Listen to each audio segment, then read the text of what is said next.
de, eu não tenho condições de fazer um bolo, eu não tenho condições de servir bem, eu não tenho condições de receber essa pessoa bem. Ele fez o que era o melhor para aquelas condições que ele tinha, que era receber bem, com comida, com uma oferta, aquele anjo do Senhor. E ele deu as orientações. E nós entendemos também nesse texto que o pai de Gideão, ele não era alguém que servia ao Senhor, que ele tinha edificado um altar a Baal, né? Então, quando o anjo do Senhor fala, olha, destrói, ele pensou, se eu for destruir o meu pai e os meus irmãos vão se voltar contra mim. O que eu vou fazer? Não vou fazer de dia, eu vou à noite. Né? Uma passagem que é bastante interessante, que a gente fala, mas à noite ninguém vê. Não é que nem em São Paulo, né? Que em qualquer horário do dia e da noite, você passa na estrada ali da colônia, todas as lojas estão abertas. No centro de São Paulo só está faltando sol, né?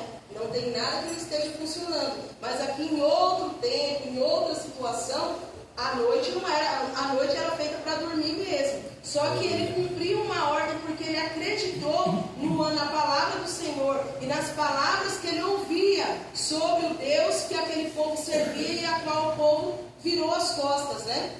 Então Gideão, levantando-se, pôs os homens daquela cidade de madrugada e havia oferecido um altar de novo edificado.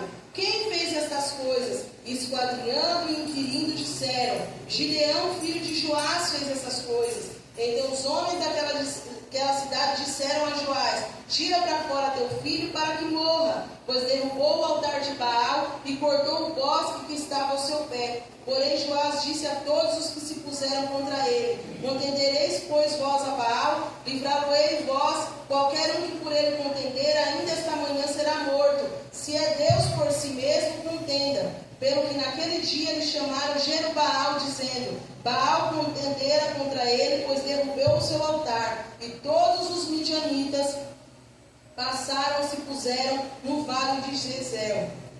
Aqui vamos para o 7, irmãos, a partir do versículo 2. E disse o Senhor a Gideão, quando, irmãos, Gideão recebe essa orientação sobre os 300, ele já vinha de uma passagem de relacionamento com Deus. Tem já alguns dias que nós temos essa oportunidade de falar sobre relacionamento. Como é que nós temos tratado o nosso relacionamento com Deus? Gideão, ele estava numa situação extremamente difícil com o seu povo. Mas quando ele chegou de ouvir, o anjo falou para ele, você vai derrubar aquele altar edificado a Baal, vai cortar o pé daquele altar e vai edificar um altar ao Senhor. Ele falou, não sei como eu vou fazer, e ele recebeu aquela estratégia e ele executou aquela estratégia. A partir do momento que ele cumpriu aquilo que era pequeno aos olhos dele, era muito difícil, ele poder fazer isso e conseguir 10 pessoas junto com ele para fazer essa atividade. Aí sim, o Senhor apresentou para ele mais uma atividade, porque muitas vezes nós queremos fazer coisas grandiosas, projetos imensos, projetos intensos, com muitas pessoas, mas aí o Senhor pede para a gente carregar uma folha de sulfite. Aí a gente fala, mas uma folha de sulfite qualquer um carrega. Uma folha de sulfite é uma coisa muito leve. Uma folha de sulfite uma criança carrega. Mas o Senhor, ele deu na nossa responsabilidade algo pequeno para você administrar, para que eu administre. Então, quando o Senhor ele nos dá projetos pequenos, é para nos preparar para grandes projetos. E a gente, observando a passagem aqui de Gideão, nós observamos que o segundo passo do projeto de Deus sobre a vida de Gideão passa aqui para o versículo 7, né? Aqui no 7, no 2. E disse o Senhor a Gideão, muito é o povo que está contigo para eu dar os midianitas em tuas mãos, a fim de que Israel não se glorie contra mim, dizendo, a minha mão me livrou. 3. Agora, pois, apregou aos ouvidos o povo, dizendo, quem for covarde e medroso, volte, e vá apressadamente das montanhas de Gileade. Então voltaram do povo 22 mil, só tinha covarde ali naquele grupo, né? Tinha bastante gente, ainda bem que eles se reconheceram, né? E 10 mil ficaram. E disse o Senhor a Gideão, ainda muito povo há, faz descer as águas e ali te provarei. Será que aquele que eu te disser descerá contigo? Esse contigo irá. Porém todo aquele que eu te disser, este não irá contigo, esse não irá. Quando, irmãos, muitas vezes o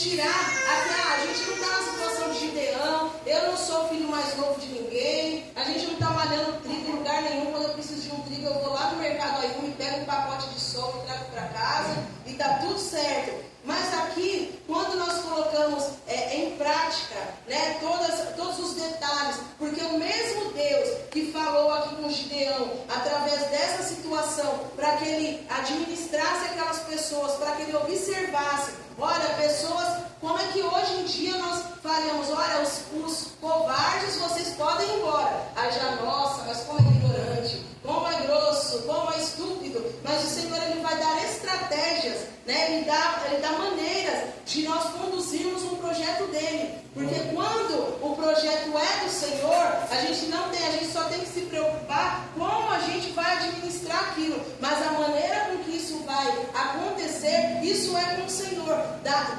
Isso acontece com o Senhor a partir do momento com que nós estamos estabelecendo relacionamento com Ele, né? Porque não existe o Senhor passar um projeto para alguém que não tenha relacionamento com Ele, né?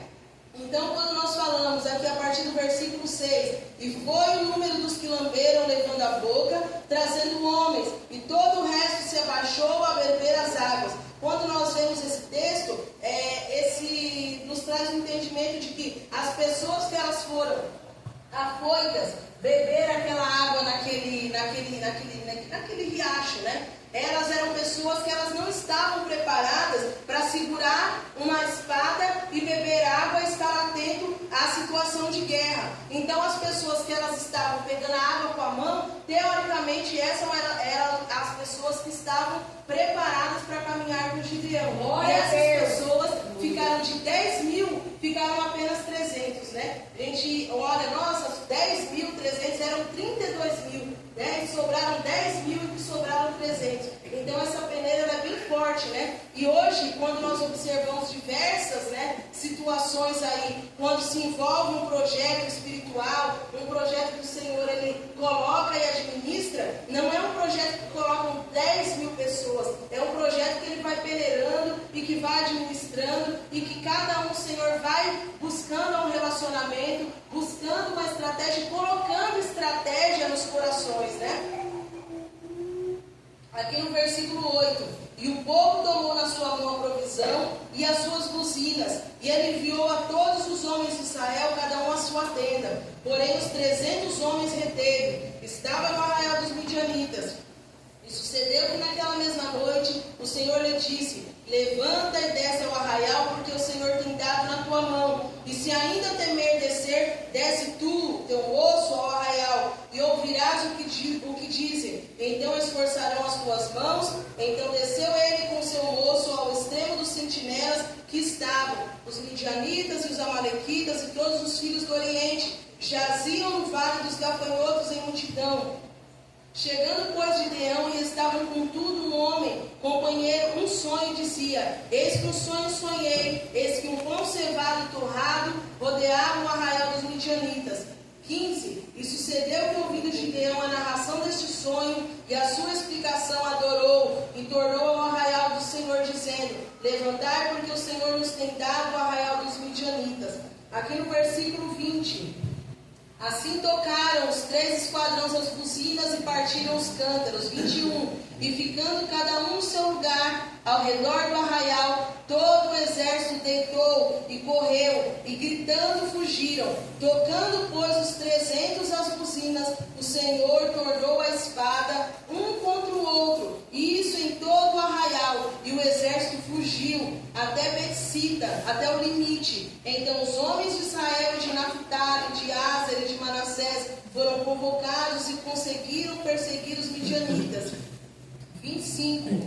E prenderam 2 príncipes dos midianitas, Oreb e Zebe, e largaram e trouxeram as cabeças da além do Jordão. Aqui no 8, irmãos, ele enfatiza que a partir dessa peleja, os israelitas